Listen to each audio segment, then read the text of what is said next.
नमस्कार, स्वागत है आप सभी का हमारे इस खास कार्यक्रम में। मैं हूं आपके साथ आरेंद्र। सिकल सेल एनीमिया एक ऐसी बीमारी है जो देश के कई राज्यों में बड़ी आबादी के लिए दशकों से अभिशाप बनी हुई है, समस्या बनी हुई है। इस समस्या से खासकर देश के जनजातीय आबादी के लोग प्रभावित नजर आते हैं। क्या है ये बीमारी, और पहली बार जब इस बीमारी के उन्मूलन का मिशन की शुरुआत हुई है तो अभी तक क्या कुछ उपलब्धियां रही हैं, इस विषय पर हम करेंगे विशेष चर्चा। हमारे साथ में खास मेहमान भी जुड़ेंगे।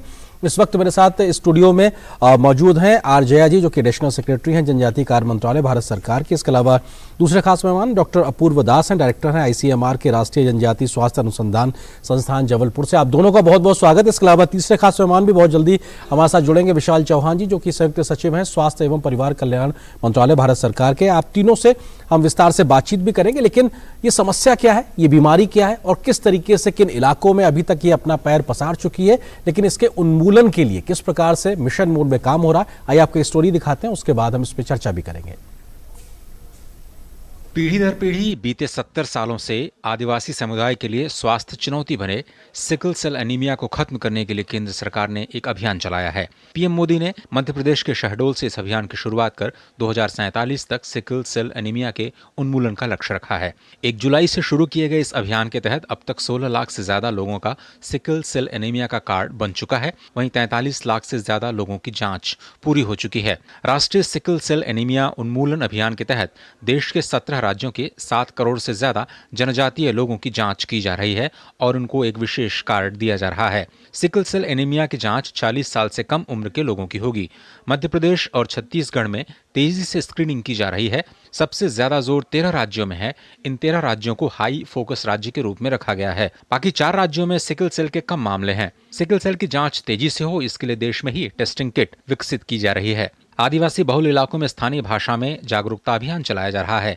सिकल सेल को लेकर के एक पोर्टल भी है जहां पर सभी डेटा अपडेट होते हैं। मुझे विश्वास है जब देश आजादी के 100 साल मनाएगा, 2047 तक हम सब मिलकर के एक मिशन मोड में अभियान चला करके ये सिकल सेल एनीमिया से हमारे आदिवासी परिवारों को मुक्ति दिलाएंगे, देश को मुक्ति दिलाएंगे। और इसके लिए हम सबको अपना दायित्व निभाना होगा। राष्ट्रीय सिकल सेल एनीमिया उन्मूलन मिशन की घोषणा आम बजट 2023 में की गई थी। देश के 17 राज्य इससे ज्यादा प्रभावित हैं। ये राज्य हैं गुजरात, महाराष्ट्र, राजस्थान, मध्य प्रदेश, झारखंड, छत्तीसगढ़, पश्चिम बंगाल, उड़ीसा, तमिलनाडु, तेलंगाना, आंध्र प्रदेश, कर्नाटक, असम, उत्तर प्रदेश, केरल, बिहार और उत्तराखंड। सिकल सेल एनीमिया उन्मूलन का यह अभियान अमृतकाल का एक प्रमुख मिशन है। दुनिया में सिकल सेल एनीमिया के 50% से ज्यादा मामले भारत में ही सामने आए हैं। दरअसल सिकल सेल एनीमिया एक जेनेटिक रोग है। इसमें शरीर में मौजूद रेड ब्लड सेल्स की संरचना पर प्रभाव पड़ता है, जो पूरे शरीर में ऑक्सीजन का परिवहन करती है। लाल रक्त कणिकाएं आमतौर पर गोलाकार और लचीली होती हैं, जिससे वह आसानी से रक्त वाहिकाओं से गुजर सकती हैं। लेकिन सिकल सेल एनीमिया में कुछ रेड ब्लड सेल्स चंद्रमा के आकार की होती हैं। ये चिपचिपे और कठोर हो जाती हैं, जो रक्त के प्रवाह को धीमा कर देती हैं। इसकी वजह से शरीर में खून की कमी होने लगती है। धीरे धीरे सिकल सेल खत्म होने लगता है, रेड ब्लड सेल भी कम होने लगता है, जिसका असर शरीर को मिलने वाले ऑक्सीजन पर पड़ता है। सही इलाज न मिलने से व्यक्ति की मौत की आशंका भी बढ़ जाती है। विशेषज्ञों के मुताबिक ये एक आनुवंशिक समस्या है जो जन्म के समय से मौजूद होती है। जब किसी बच्चे को अपने माता पिता दोनों से सिकल सेल के जीन्स मिलते हैं तो उन बच्चों को सिकल सेल की बीमारी हो जाती है। इस बीमारी के लक्षण है जोड़ों में सूजन या फिर दर्द होना, पित्ताशय की पथरी, बार बार बुखार या जुकाम होना, तिल्ली का बढ़ जाना, लीवर पर सूजन आना, बच्चों का विकास न हो पाना, रोग प्रतिरोधक शक्ति घटने से दूसरी बीमारियों का आसानी से होना। सिकल सेल से बचाव के लिए जरूरी है कि विवाह करते वक्त विवाह करने वाले दोनों व्यक्तियों में सिकल वाहक या सिकल रोग नहीं होना चाहिए। बेहतर यही है कि खून की जांच करवाकर योग्य जीवन साथी पसंद करके ही विवाह करें, ताकि ये बीमारी पीढ़ी दर पीढ़ी न बढ़े। Nitendra Singh, DD news, Delhi. तो सिकल सेल एनीमिया बीमारी के उन्मूलन को लेकर किस प्रकार से लगातार मिशन मोड एक तरीके से चल रहा है और उसके फायदे अभी तक क्या हुए, इन तमाम विषयों पर हम अपने खास मेहमानों से चर्चा करेंगे, लेकिन उससे पहले एक छोटे से ब्रेक के लिए रुकते हैं। और ब्रेक के बाद आप सभी का स्वागत है हमारे इस खास कार्यक्रम में। 3 मेहमान हमारे साथ जुड़ गए हैं। R Jaya ji additional secretary हैं जनजातीय कार्य मंत्रालय की, विशाल चौहान जी संयुक्त सचिव स्वास्थ्य एवं परिवार कल्याण मंत्रालय के, इसके अलावा डॉक्टर अपूर्व दास हैं, डायरेक्टर हैं ICMR के राष्ट्रीय जनजातीय स्वास्थ्य अनुसंधान संस्थान जबलपुर से। एक बार तीनों आप लोगों का स्वागत है। जया जी, सबसे बड़ा सवाल आपसे ही, क्योंकि सिकल सेल एनीमिया ये क्या बीमारी है और क्यों कुछ क्षेत्र विशेष में ज्यादा पाई जाती है, इसकी वजह क्या है? ये क्या बीमारी है, हमने आपका फर्स्ट ऑफ ऑल आपको मैं थैंक यू कहना चाहूँगी कि इस अहम मुद्दे पे और इस अहम अभियान पे जो सिकल सेल डिजीज़ का जो उन्मूलन का हम लोगों ने एक ब्यौरा लिया है, एक कदम उठाया है, तो उसको जो है आपने ऑलमोस्ट इन द बिगिनिंग जुलाई 1 को ये लॉन्च हुआ था, ये मिशन शुरू हुआ था और आपने सितंबर में आज एक बहुत शुभारंभ के दिन आपने जो है सिकल सेल मिशन को आपने लिया है डिस्कशन के लिए। मैं इसके लिए दूरदर्शन की आभारी हूँ। शुक्रिया। और ये कहना चाहूँगी कि सिकल सेल जैसे आपने फिल्म में दिखाया था, ये एक आनुवांशिक बीमारी है। आनुवांशिक बीमारी मतलब आपके माता पिता से जो हेरिडिटरी आपको आता है, अगर जो है वो कैरियर्स हैं। तो इस तरह के जो है जब बीमारियां आती हैं तो जो है आपको कुछ चीज़ों पे ध्यान रखना होगा और उसमें जो है हमने ये पाया है कि ट्राइबल पॉपुलेशन वो भी 17 स्टेट्स में, जैसे आपने दिखाया था, इन 17 स्टेट्स में आप अगर देखेंगे तो सेंट्रल बेल्ट में सबसे ज़्यादा पाया जाता है। और इसमें आप अगर देखेंगे तो ये क्यों पाया जाता है, ये कहा जाता है कि जो है मलेरिया के खिलाफ जो है लड़ने के लिए ये एक जेनेटिक म्यूटेशन हुआ था। लेकिन आज के दिन सिकल सेल एनीमिया ज़रूर एक इस तरह का रोग है जिसमें जो डिजीज़्ड है उसकी ज़िंदगी जो है काफ़ी हद तक वो क्वालिटी ऑफ लाइफ और उसकी लॉन्जिविटी, उसका लाइफ स्पैन भी कम करता है। और इस कारण से भारत सरकार ने ये अभियान, ये मिशन, उन्मूलन मिशन को जो है, उन्मूलन का एक कार्यक्रम जो है, कार्यक्रम अभियान एक्चुअली भारत सरकार ने शुरू किया है, क्योंकि ये एक 25 साल का जो एक लगता है 25 साल है, असल में ये क्योंकि आनुवांशिक है तो अगली पीढ़ी में ये ना जाए, इसके लिए अब से ही हमको शुरू करना होगा, इसके लिए कार्यक्रम शुरू करना होगा। तो हेल्थ मिनिस्ट्री और हमारे, क्योंकि ट्राइबल्स में, क्योंकि जनजातीय वर्गों में ये ज़्यादा पाया जाता है, ऐसा नहीं कि दूसरे जगहों पे नहीं पाया जाता है, लेकिन जनजातीय वर्गों में खास करके इन 17 राज्यों में सबसे ज़्यादा पाया जाता है। इस कारण से हम एक बहुत बड़ा एक सपोर्टिंग मिनिस्ट्री हैं, एक बहुत बड़ा अहम भूमिका इसमें निभाते हैं। जनजातीय कार्य मंत्रालय इसमें बहुत बड़ा एक भूमिका निभाती है और इस कारण से हम लोगों ने कई चीज़ें जो है पहले भी किया है। जैसे जैसे हम लोग डिस्कशन करेंगे वैसे वैसे आपको जानकारियाँ भी हम देते रह जाएंगे। विशाल जी हमारे साथ में मौजूद है स्वास्थ्य और परिवार कल्याण मंत्रालय से, क्योंकि जो उन्मूलन का पूरा मिशन है सिकल सेल एनीमिया का, सर, वो किस प्रकार से उसको आप आगे ज़मीन पे उतार रहे हैं और कितनी बड़ी चुनौती है, क्योंकि ये आनुवांशिक समस्या है, इससे निपटना कितनी बड़ी एक चुनौती है? विशाल जी। जैसा अभी मैडम ने कहा कि लगभग देश में 10 से 11 करोड़ ट्राइबल पॉपुलेशन है और पूर्व के जो डेटा हमें मिले हैं उसके हिसाब से लगभग 1% लोगों में ये बीमारी की संभावना बताई जाती है और लगभग 10% लोग इसमें कैरियर हैं और विभिन्न राज्यों में इनका प्रतिशत कम ज़्यादा है। तो जैसा कि कहा कि क्वालिटी ऑफ लाइफ पे बहुत अधिक असर डालता है, तो इसके लिए ये सबसे पहले पता लगाना ज़रूरी है कि जो भी बच्चे हैं या जो बड़े हैं उनमें क्या ये कैरियर हैं वो, या क्या वो इस बीमारी से ग्रसित हैं पूरी तरह, या वो नॉर्मल हैं। तो ये बहुत ज़रूरी है और इसके लिए एक बृहद स्तर पर अभियान चला जा रहा है। इस बार जो बजट अनाउंसमेंट हुआ था उसमें आने वाले 3 साल के अंदर हमें 7 करोड़ पॉपुलेशन की 0 से 40 वर्ष की आयु के लोगों की हमें एक वृहद स्तर पे अपने हेल्थ एंड वेलनेस सेंटर के माध्यम से स्क्रीनिंग करनी है और इस स्क्रीनिंग करके हमें ये पता लगाना है कि क्या वो कैरियर हैं, क्या वो बीमारी से ग्रसित हैं या वो नॉर्मल है। और जब स्क्रीनिंग हो जाएगी और उनका स्टेटस पता चल जाएगा तो इसके बाद में उनको अपना डिसीज़ कैसे मैनेज करना है, उनको बीमारी के लिए इसकी बहुत लिमिटेड दवाई उपलब्ध है, ये क्योर तो नहीं हो पाती है लेकिन इसका मैनेजमेंट किया जा सकता है।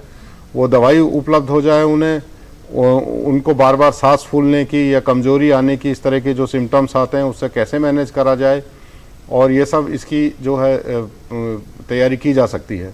और साथ ही जो शादी के समय एक बात आती है कि अगर कैरियर से शादी करेगा तो 25% बच्चों की संभावना है प्रोबेबिलिटी के आधार पे कि वो डिसीज्ड हों या 50% कैरियर हों।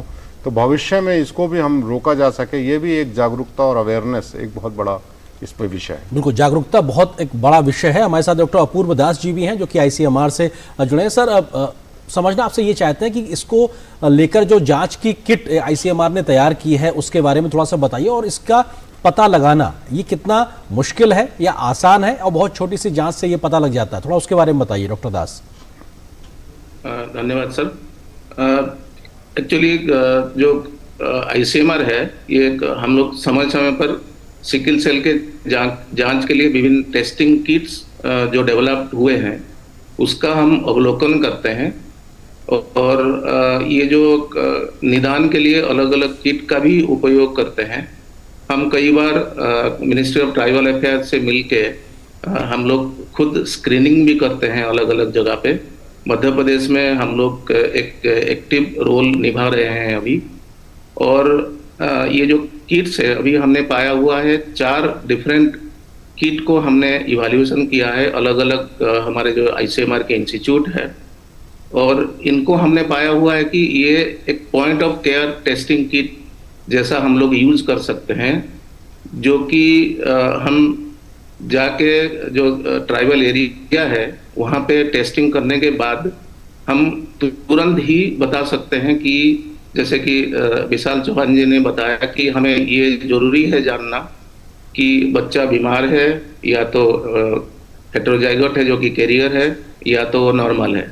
तो ये पॉइंट ऑफ केयर के जो टेस्टिंग किट अभी 4 टेस्टिंग किट को हमने इवैल्यूएट करके हमने ये बताया भी है कि इन किटों से हम पता कर सकते हैं तुरंत ही कि ये एक बच्चा या तो एक बुजुर्ग बीमार है या तो वो कैरियर है या तो वो नॉर्मल है, और ये किट से भी हम नवजात के स्क्रीनिंग भी कर सकते हैं।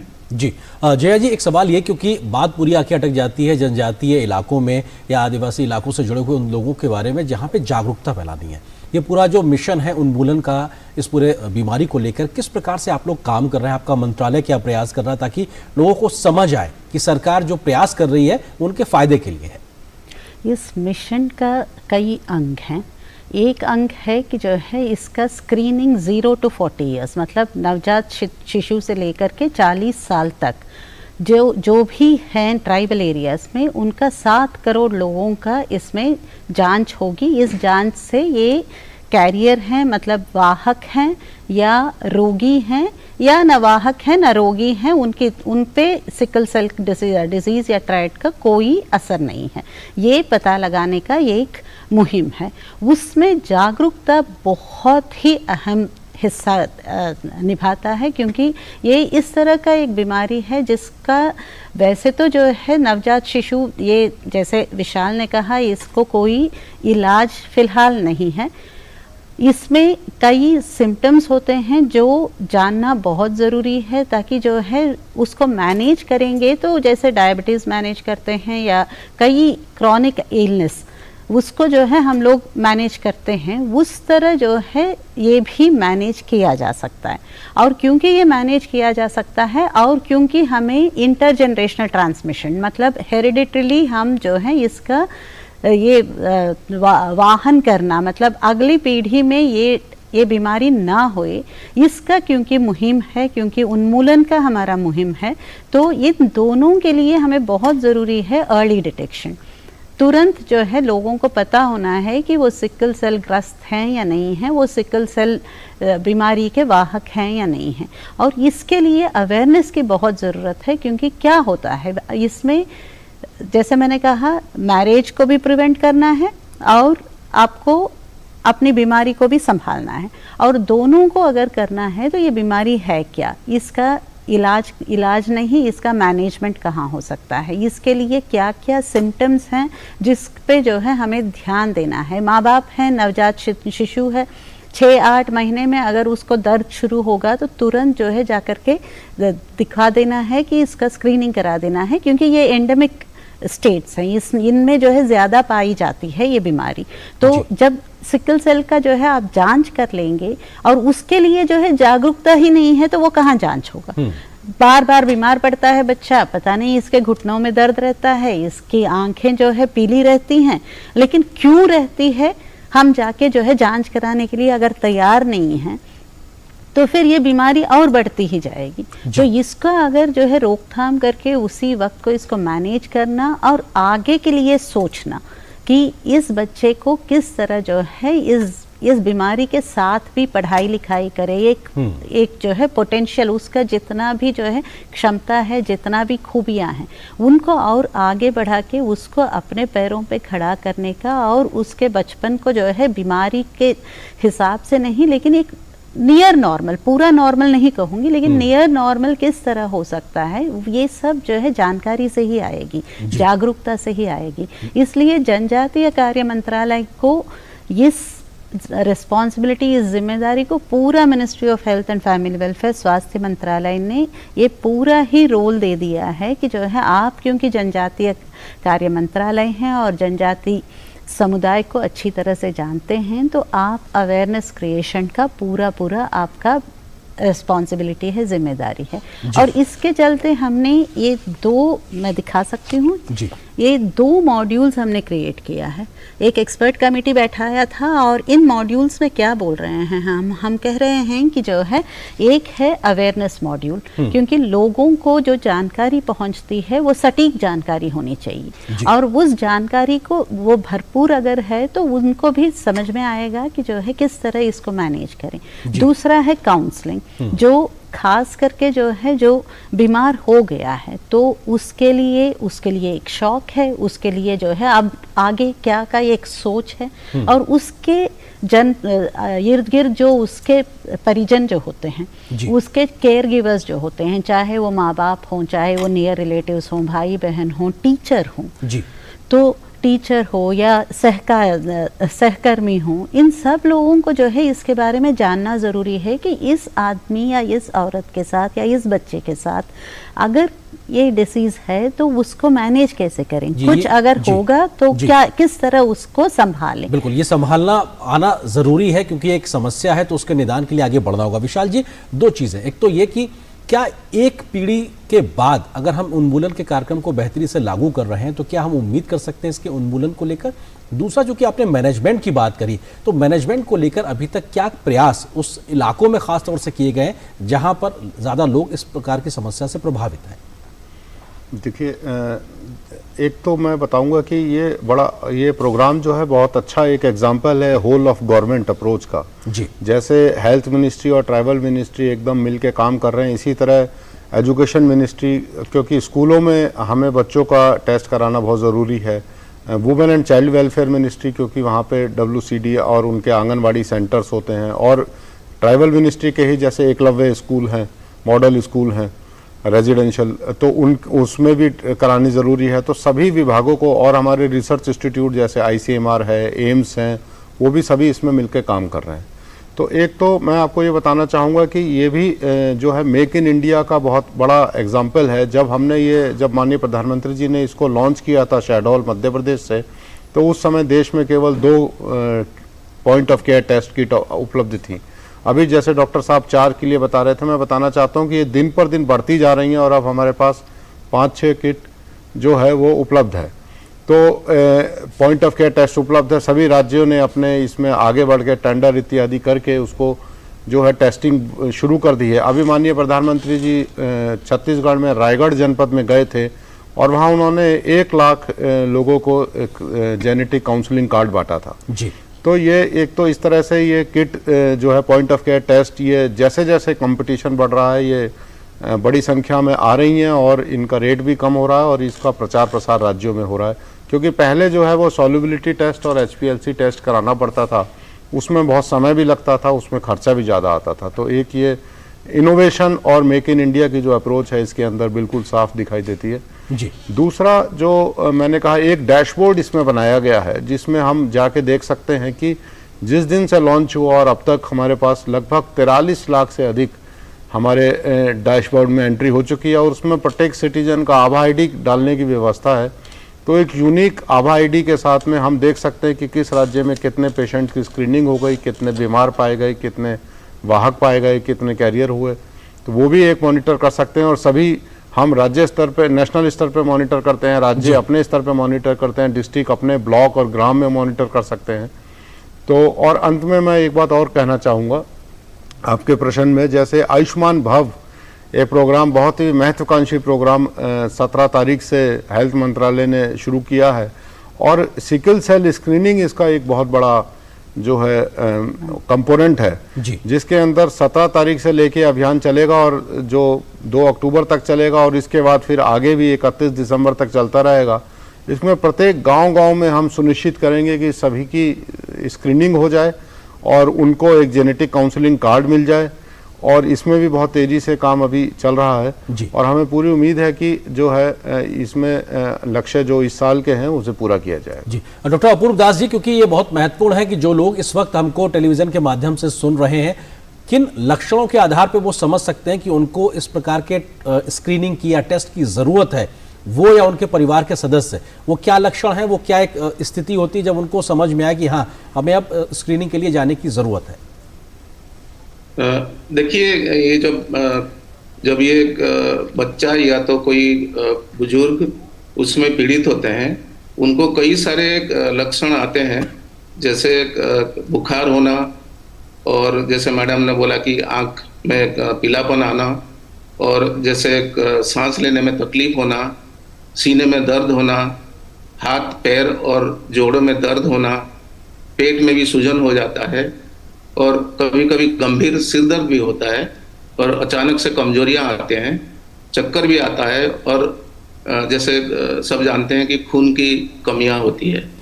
तो ये अगर ऐसे लक्षण दिखाई दे किसी बच्चे में या तो किसी बुजुर्ग में, तो तुरंत ही किसी भी हॉस्पिटल में या तो किसी भी आशा या एएनएम वर्कर से जाके संपर्क करें, और तुरंत ही जांच हो, उसके बाद उसको इलाज के व्यवस्था भी कराया जा सकता है। जी जया जी, एक अंतिम सवाल, क्योंकि ये बहुत ज़रूरी है। 2047 तक सिकल सेल एनीमिया के उन्मूलन का लक्ष्य रखा गया है, एक महत्वाकांक्षी लक्ष्य है। क्या बड़ी तैयारियां हैं और क्या हम बड़े प्रयास आने वाले वक्त में देखेंगे ताकि इस समस्या से देश का हर एक नागरिक मुक्त हो सके?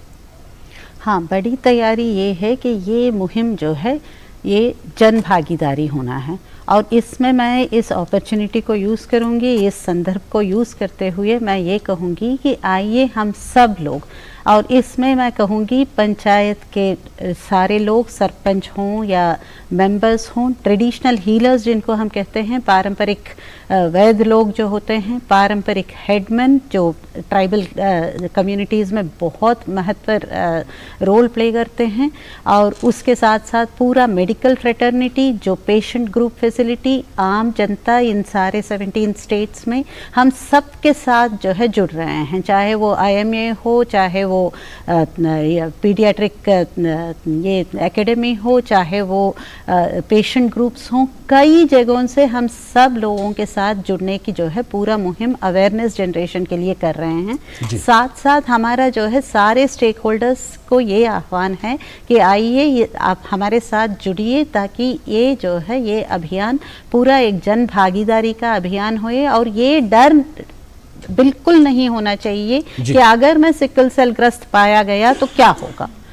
इस डर से मुक्त होना है, और आगे हमारी आने वाली पीढ़ियों को जो दर्द से जो है आज की पीढ़ी जो ग्रसित है वो सफर कर रहा है, उससे विमोचन होना बहुत जरूरी है, और ये हम अपने आने वाली पीढ़ी और अब की पीढ़ी दोनों के लिए कर रहे हैं। और इसमें मैं आह्वान करती हूँ सबको, और हम सबके साथ जुड़ रहे हैं, एक एक करके जुड़ रहे हैं। आने वाले दिनों में आप देखेंगे कि आप सबको कहीं ना कहीं जो है सिकल सेल मिशन के सारे मैसेजेस जो हैं आते रहेंगे, और ये मैं आज का पहल सबसे इम्पॉर्टेंट समझती हूँ। आज गणेश चतुर्थी है, हमने ये पार्लियामेंट में गए हैं, विमेंस बिल्स पार्लियामेंट में पेशित किया गया है। ये सब जो है हिस्टोरिकल ओकेजन्स हैं, और उसी तरह बहुत ही हिस्टोरिकल है सिकल सेल एलिमिनेशन मिशन। तो मैं सबको आह्वान करूंगी इस मुहिम में हम लोगों के साथ जुड़ने। विशाल जी, वक्त खत्म हो गया, एक लाइन का एक लास्ट मैसेज। मैं यही कहूँगा कि जो हमारी आयुष्मान भव कैंपेन चल रही है, इसमें प्रत्येक हमारे हेल्थ एंड वेलनेस सेंटर पे हर हफ्ता साप्ताहिक मेले लगाए जा रहे हैं जी। कम्युनिटी हेल्थ सेंटर पे भी मेले लगाए जा रहे हैं। इसमें बढ़ चढ़ के इसमें भाग लें, और चाहे सिकल सेल की स्क्रीनिंग हो, चाहे हाइपरटेंशन, डायबिटीज, टीबी की स्क्रीनिंग हो, इसमें कराएं और इसके आगे बड़े बढ़ अच्छे के परिणाम हमें बिल्कुल एक तरह से जुड़ना चाहिए। डॉक्टर अपूर्व दास जी, माफी चाहेंगे क्योंकि वक्त बिल्कुल इतना ही है। आप लोगों से चर्चा के लिए आप लोग हमारे साथ जुड़े, बहुत बहुत शुक्रिया। जया जी आपका, विशाल जी आपका, अपूर्व दास जी आपका हमारे साथ जुड़ने के लिए बहुत बहुत शुक्रिया। तो इस विशेष कार्यक्रम में फिलहाल बस इतना ही, लेकिन डीडी न्यूज पे खबरों का सफर लगातार जारी है। नमस्कार।